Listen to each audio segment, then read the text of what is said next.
एका स्त्रीचं समर्पण फक्त तिच्या पसंतीच्या व्यक्तीसमोरच होऊ शकतं.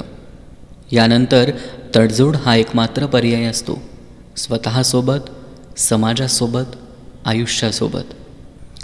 सवडीनं नाही तर आवडीनं बोलणाऱ्या माणसाला आयुष्यात जपलं पाहिजे. माणसं तीच जपा जी तुम्हाला जपण्याचा प्रयत्न करतात. आवडत्या व्यक्तीपासून मन दुःखी झालं तर हे वाक्य लक्षात ठेवा. दुःख महत्त्वाचं असेल तर त्या व्यक्तीला विसरा, आणि व्यक्ती महत्त्वाची असेल तर दुःख विसरा. बरं झालं मृत्यू प्रत्येकाला येतो, नाहीतर श्रीमंत लोकांनी गरिबाची खिल्ली उडवली असती की तो गरीब होता म्हणून मेला. जी व्यक्ती तुम्हाला समजून घेते आणि समजावून सांगते ती व्यक्ती योगायोगानं नाही तर नशिबानं भेटते. लाखाच्या गादीवर झोपला काय किंवा चटईवर झोपला काय, झोप त्याला चांगली लागते ज्याची कर्म चांगली आहेत.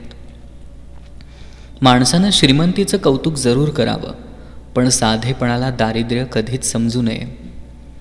मन मोकळेपणानं आपण ज्यांच्याकडे बोलू शकतो, रागवू शकतो आणि आपलं मन हलकं करू शकतो ती म्हणजे जिवलग मैत्री.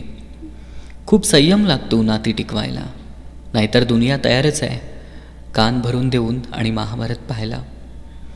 आता ना कुणाचं मन दुखवायचं आहे, ना कुणावर हक्क गाजवायचा आहे. आता शांत राहून आपण आपलं आयुष्य जगायचं आहे. चुकीच्या लोकांच्या नात्यात अडकून उदास राहण्यापेक्षा अनोळखी लोकात राहून आनंदी राहिलेलं कधीही चांगलं. एखाद्याचं वाईट करून आनंदी होऊ नका, कारण परमेश्वर जेव्हा हिशेब करतो तेव्हा सावरणं तर दूरच, रडण्याच्याही लायक ठेवत नाही. फळ लागेपर्यंत झाडापाशी आणि काम होईपर्यंत देवापाशी माणूस थांबतो. जिभेची इजा सगळ्यात लवकर बरी होते असं विज्ञान सांगतं, पण जिभेनं झालेली इजा आयुष्यभर बरी होत नाही असा अनुभव म्हणतो. हक्क तिथंच दाखवा जिथं आपल्या शब्दांना किंमत असते. देव तुटलेल्या गोष्टींचा किती छान उपयोग करतो ना. ढग तुटतात आणि पाऊस पडतो, जमिनीला भेगा आल्या की शेत बनतं, वृक्ष तुटतो तेव्हा बीज उमलतं आणि बीज अंकुरलं की झाड होतं. म्हणून माणूस जेव्हा तुटतो, खचतो, तेव्हा समजून घ्यायचं की देव आपला उपयोग चांगल्या गोष्टीसाठी करत आहे. हा पैसा आहे भाऊ, ज्यांच्या जवळ नाही त्याला काहीच किंमत नाही, आणि ज्यांच्याकडं आहे त्याला कोणाचीच किंमत नाही. माणसंच माणसांचं औषध आहे, कुणी दुःख तर कुणी सुख देतं. आयुष्याचा एकच नियम बनवा, जे तुम्हाला विसरले तुम्ही त्यांना विसरा. जिवंतपणे नरक बघायचा असेल तर एकदा बेरोजगार होऊन बघा.